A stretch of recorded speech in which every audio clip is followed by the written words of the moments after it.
morning, everybody.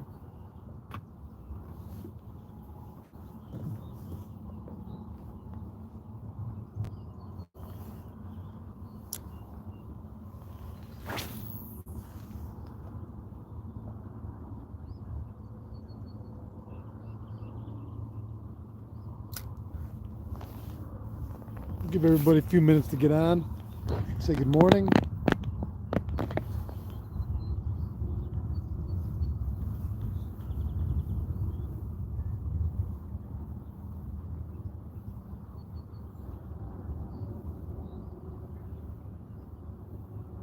Gary Walters, good morning, my friend.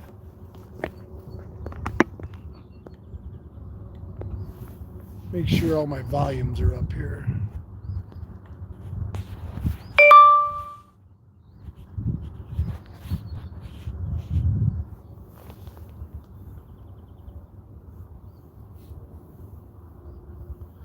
How's everybody doing this morning?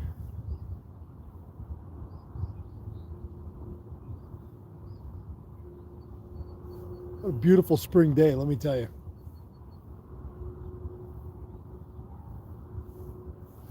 Let's see who's here this morning so far. Gary Walters, Dave Muldoon, Merlin Johnson. What's up, Wiz? Mark Webb, how you doing, buddy? You back from vacation yet? Let's see. Randy Gushlaw, what a gorgeous day. You ain't kidding. It is spectacular out here. I left the dock this morning about 6:30, I guess. Air temp was 55 degrees. Water temp has come up. I've had 45 a couple times. It's 44 and change. So that's 2.5 degrees, let's call it, in 2 days. I didn't fish yesterday morning. I fished the day before, Monday morning. What I am not seeing, though, is a dramatic change in the fishing. I came back to one of the shallow spots, the shoreline that I've been doing fairly well on. And when I got in the boat and turned the fish TV on this morning, I saw the water temp, and I'm like, oh, it's on. It is on. I had one bite this morning on a spy bait that completely caught me off guard, almost yanked the rod out of my hand. He didn't stick. And that's been it for me this morning. I've cycled through a lot of shallow water baits. I started out with a square bill crankbait and 5 foot of water, crunching it in there off the rocks. You know, those are great search baits, and every single cast I thought I was going to get bit on that, and then that didn't pan out. So I started throwing a shallow swim bait, and that hasn't worked. I did throw a bladed jig briefly. Nothing there. I threw a jerkbait for a little while, probably a solid 15 minutes, a small X-Wrap. You know, in my opinion, like the jerkbaits, like those bites, in this shallow water right now, I just think that if you put it near it, it's going to eat it. So, you know, are these fish right up on the bank? Because I've been sitting in 8 to 10, 8 to 11, and then casting towards shore, and I'm assuming I'm getting it. I would think my cast is reaching 5 feet and going down that first little drop off, even if it's only a couple foot. I don't think these fish are ready to push right up tight on shore, but I don't know. You know, I have told myself this season I am going to spend more time in 10 foot or less the whole year. So we'll see. I have not fished anything on the bottom as far as a jig or a jig in a plastic or anything like that. So, you know, maybe tomorrow. I'm getting to my bingo hour here where I got to get moving and get back to work, get my work week started, even though I've been working for 2 days. These last 2 days have been all walleye fest, all derby, which has been awesome. Yesterday was a great day. You know, I did some really cool stuff. I talked to some great people, and that's the point of why I'm doing it.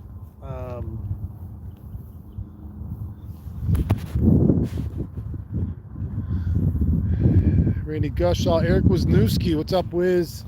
Heading out with Mark Costello in a bit. Oh, good luck, you guys. Paul Komrosky, good morning. Scott Duranda, Rich DeMarchi, this weather is great. Can't wait for some eyes. Yeah. And it's funny, I've been itching, you know, I'm not going to go target them. I have been itching to get out there and start throwing a blade bait and start getting things fine-tuned for opening day, but I'm not going to do it yet. I'm holding off. I'm enjoying fishing shallow for these spawning smallmouth or pre-spawn. Mark Webb, I'll be back tomorrow. Aaron Lussier, I'm at work per usual and wishing I was on the boat. Yeah. Yep, I hear you, buddy. I hear you. Who was that last one? George Parson. So yeah, 55-degree air temperature when I left the dock. Big old loon over here. Water temp right at the moment, I'm at 44.4.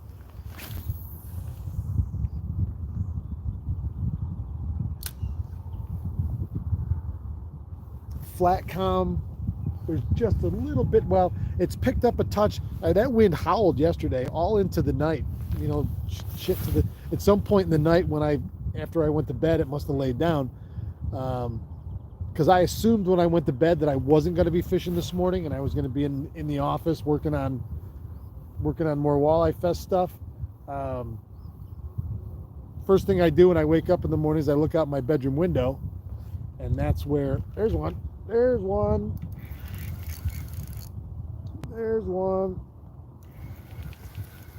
All of a sudden I went, boy, that feels weird. That's because he was down there going, blah, blah, blah, blah.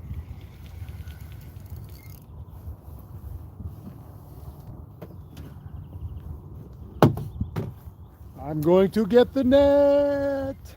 I haven't even seen him yet.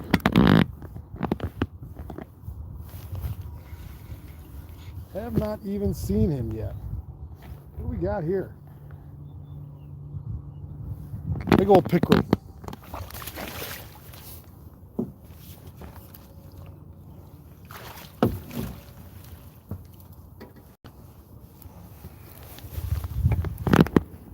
Big old pickerel. Fat pickerel.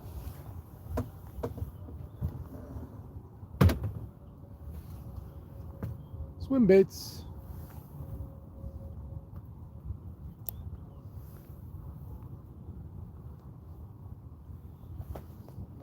Look at the slime he just slimed me with. You're pretty good. Oh, all right. We're not messing with them. Slimed me big time. There you go, Aaron. If you're sitting at work, I just caught a fish for you, buddy. That'll make your day go better.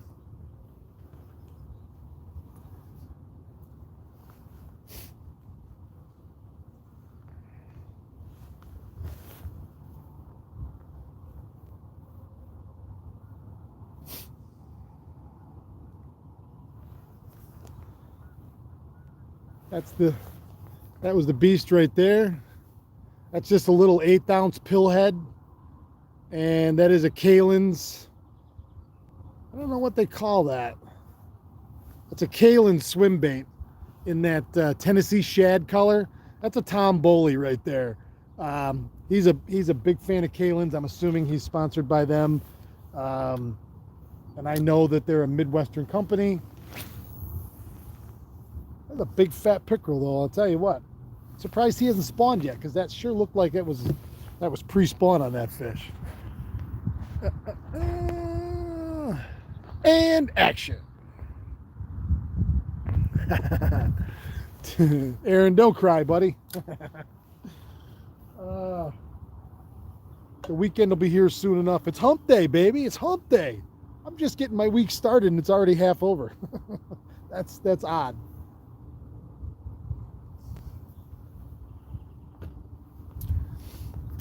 That is odd.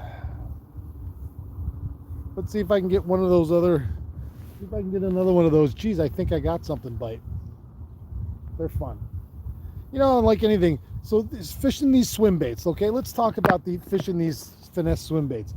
This is one of those techniques that, quite honestly, is extremely easy to do. You know, I'll go through. So I mean, this is my setup, but you can do it a lot of different ways.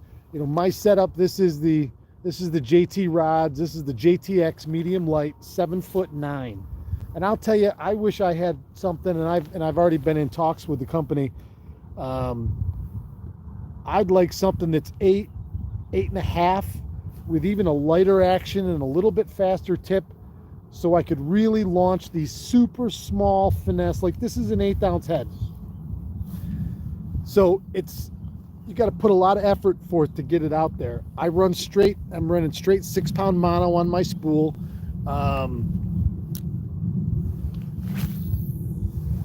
But the idea with these swim baits, or if you're fishing that skirted grub, the technique is universal for walleyes or smallmouth. I'm fishing it where the smallmouth are right now, and so that's predominantly what I'm going to catch. But it really is just a crank and reel. It's a cast and reel, and there's a lot of variables in there, but without overthinking it too much. Like Courtney's favorite thing to do, since she's met me fishing wise, is she's fished some other stuff, you know, some other techniques. Oh, I suck at fishing. Oh, right there.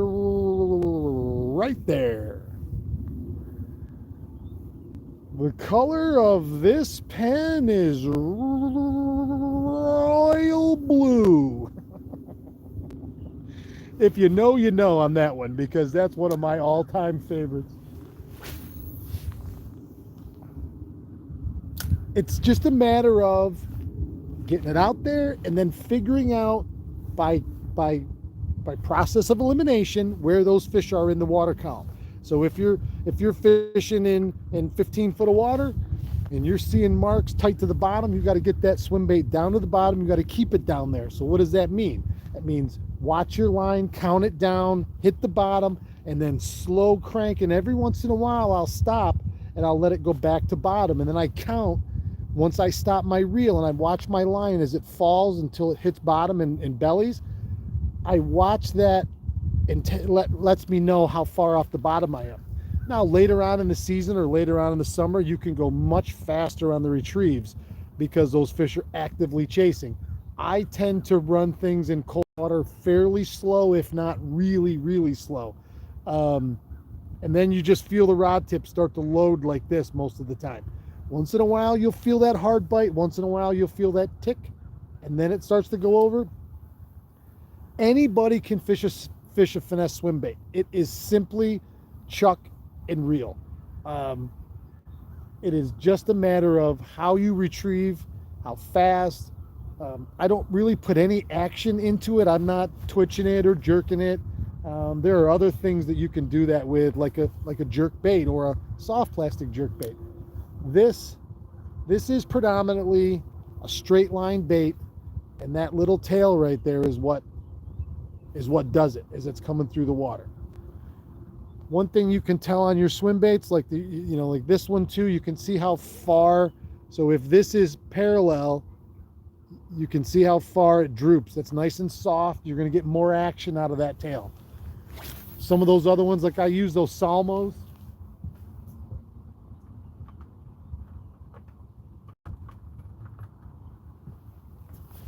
You can see that one does drop until right there at the very tail.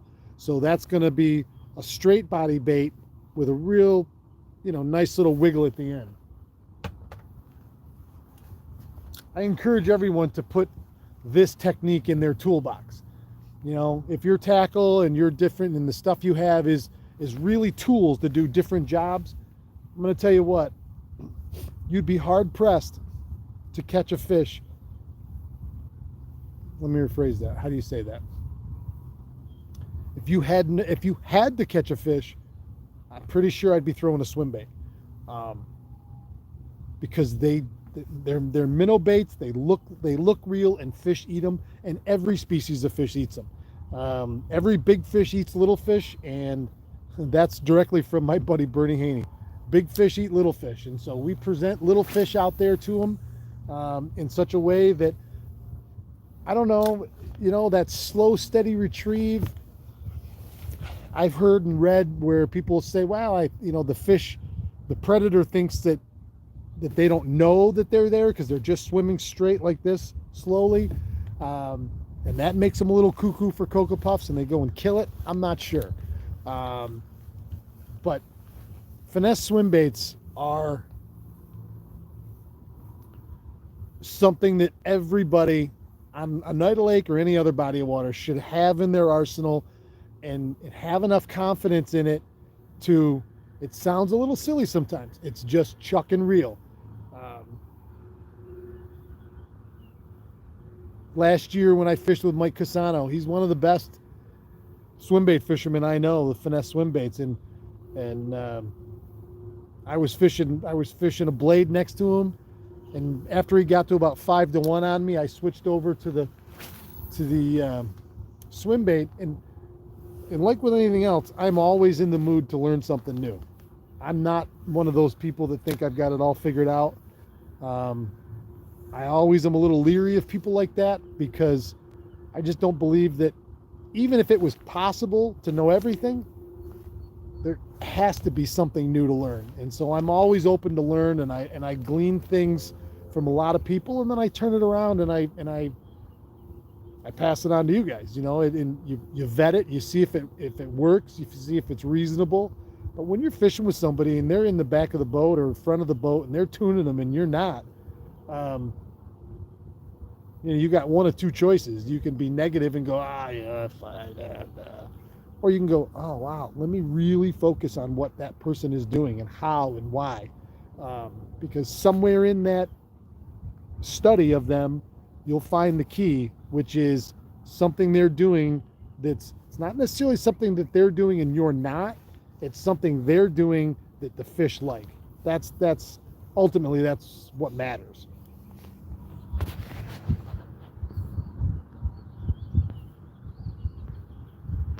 Snot Rocket.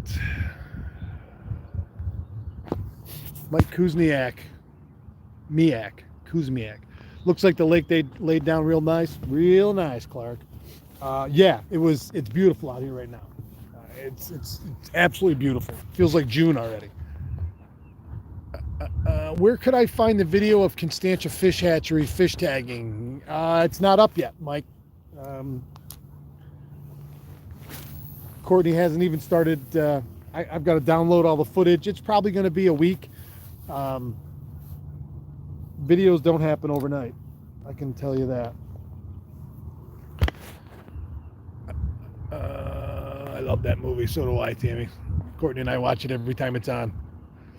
Mike Urema, good morning, man. Finishing up some hair jig orders and dropping off blade baits at Mickey's and Mike's today. Headed off to fish the jigging only LEWT this weekend. That's Lake Erie Walleye Sump Trail Tournament. It's a jigging only tournament. Interesting. That sounds really interesting. Good luck, buddy. Scott Tagata, how you doing?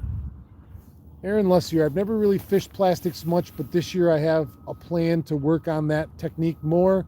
It's always been about comfort for me, but I feel like I'm missing out on a great tool.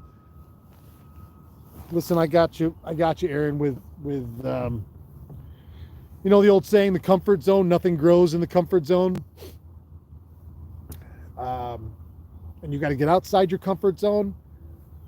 There's a fine line between getting outside your comfort zone and making sure you have confidence in what you're doing. I'll do some more. I really want to do more technique specific videos this year for that very reason. So we'll see what transpires. I'm a little deep right here, but I'm not gonna move spots because it's 8:30. I got to get moving.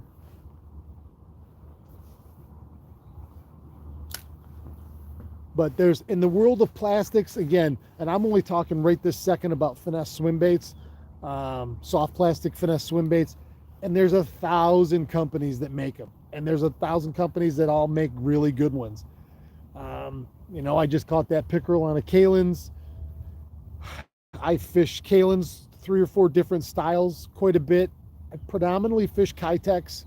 I have some walleye assassins swim baits that are pretty good. They're stiff and they're a little different.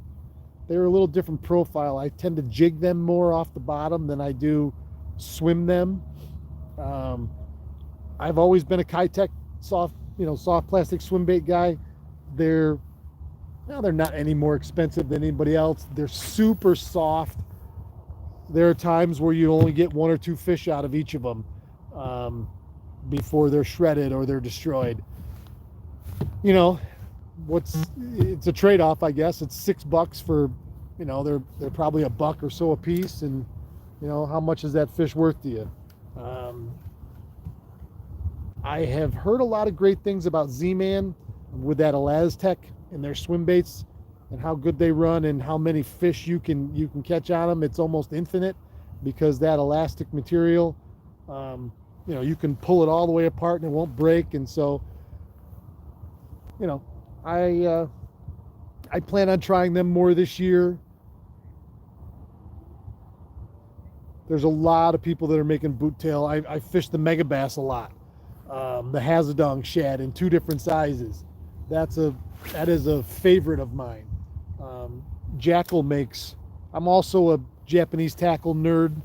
I do love the Japanese tackle in every way, shape, and form. I think they're at the forefront of a lot of stuff.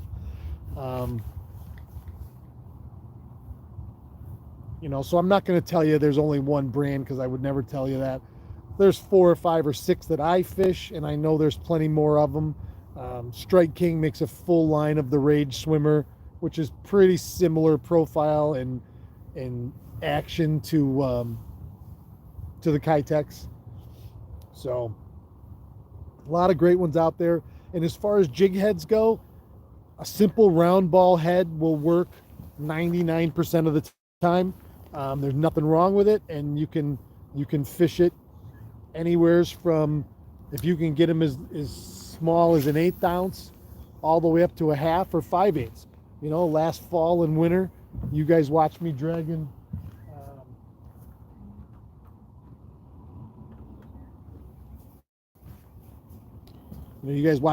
that big one around, and that's a 3/8 pillhead. I was dragging that on the bottom. Sorry, that's a 1/2 ounce pillhead. I was dragging that on the bottom, and those walleyes were just waffling it out there time after time. So there's a lot of different ways you can do it, but this is definitely one of those techniques that is very user friendly once you understand a couple of the basics.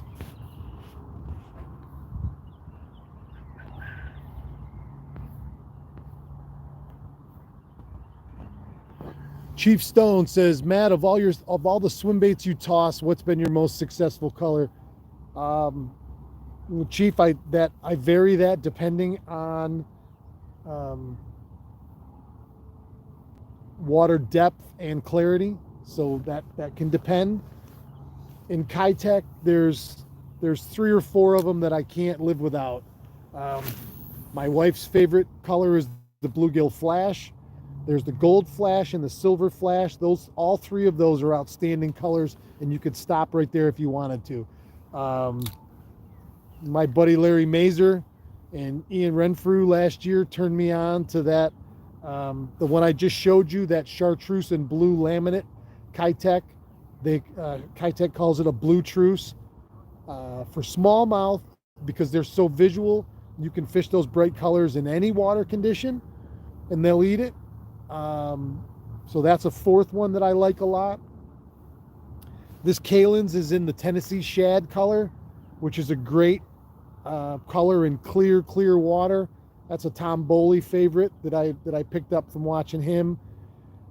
There's an electric shad Kitech, which is almost clear, opaque. It's got a little tiny bit of smoke color in it with a very fine purple flake. And bass and walleye both are suckers for that. They just can't resist it. Electric shad at times is one of my favorite colors. That also depends on sky, sun, things like that. So, you know, your favorite color, my all-time favorite Kitech color is probably Gold Flash, especially in Oneida Lake because we're so heavy on perch. I like things that are gold because it gives it, in my opinion, it's that perch type imitator.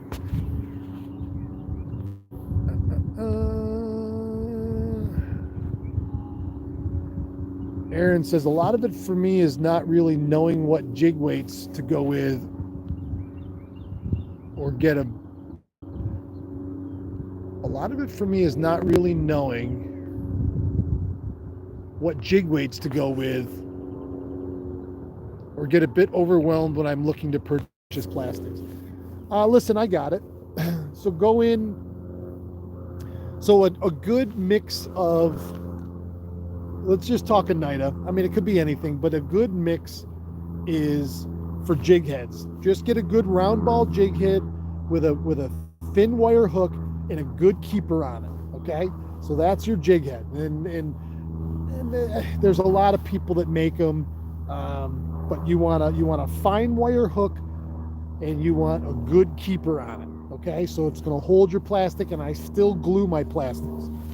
But a round head is fine. There are other swim bait heads that are shaped or have, you know, look like a minnow head, and they work. You know, don't get me wrong, but let's keep it simple. You can get just a round ball head in 1/8, 3/16, quarter, 3/8, half. So probably in there, if you went quarter, 3/8, half, that's going to cover you from 5 foot all the way out to 25 foot. And that's really only 3 of them. And then when you get to the working end of it, anywhere from 3.5 inches to 4.5 inches is the swim baits that I'm using lengthwise.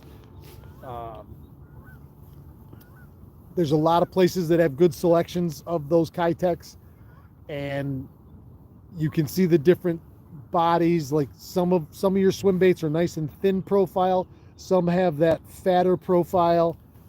Let's see here.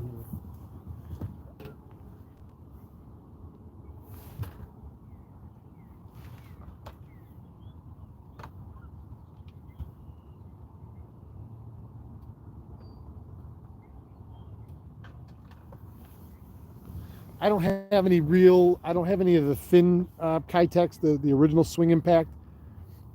That's a Kitech Easy Shiner.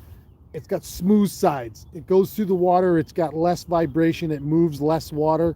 That is a little bit more finesse orientated. This particular one is a Strike King Rage Swimmer.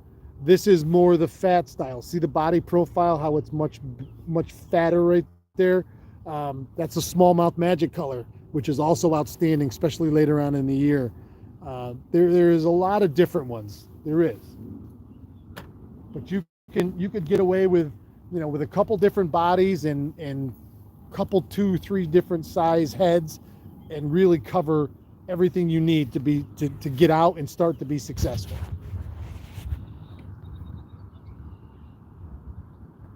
Larry Kelly says Japan has 2 favorite sports, golf and fishing. They make great equipment for both. I don't know about the golf side of it, but Chief Stone, the electric shad, has been very good to me. That's one of my favorites. Jay Spinola, good morning. Scott Degata, what size hook for the different size of plastics? Well, again, you're going to have to gauge that on which heads you're using, unless you're getting custom made heads, which some people do. So like this little 1/8 ounce one, you can see where the shank, so the hook's only right there. All right. So that leaves a whole lot of back there. The thing is that bass and even walleyes, when they eat these swim baits, they're coming up from behind it. And a walleye too, even with all those teeth, is a flush feeder. They like this. Okay, so they're coming up behind it and it's wiggling and they go and they flare those gills and it sinks it right in. So it's not typically where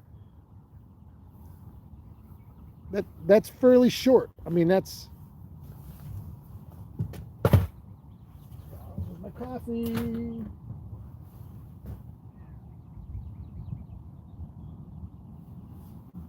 So that's about 1 inch back. Now, you can find custom heads with a lighter head and a longer shank hook. Usually a 1. Usually it's a 1 or a 2 size hook, depending on who's pouring them and what hook they're using. You can get longer shank ones, but if you get too far back into that tail, you start to kill the action.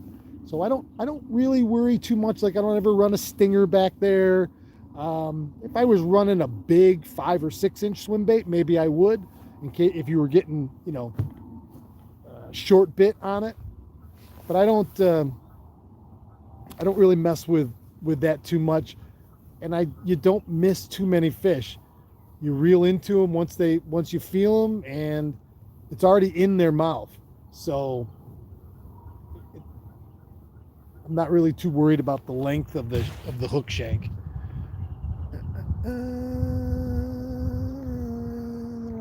Etrix, good morning.